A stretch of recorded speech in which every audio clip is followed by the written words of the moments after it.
Вафельная бумагадан роза гүл жасайтын боламыз.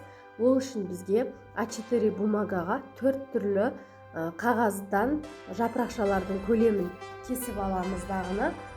3 кіші жапырақшаларды 8 штуктан жасап шықтым. Ең үлкен жапырақшаны 20 штук етіп жасадым.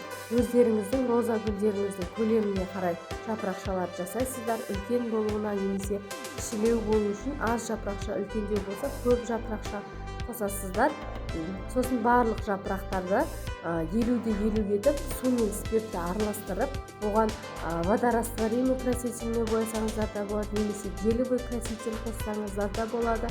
Өздеріңіздің қалаған түстеріңізге жапырақшаларды бояп шығасыздар. Әр жапырақты бөлек-бөлек қойып кептіріп аламыз.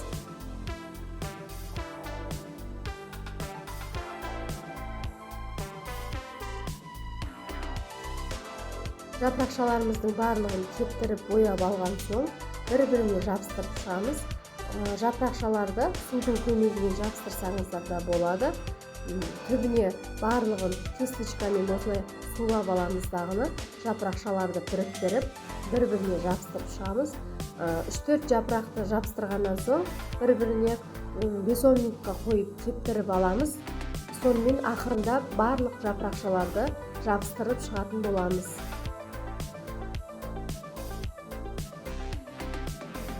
Барлық жапырақшалардан неден осындай пышный роза гүл шықты.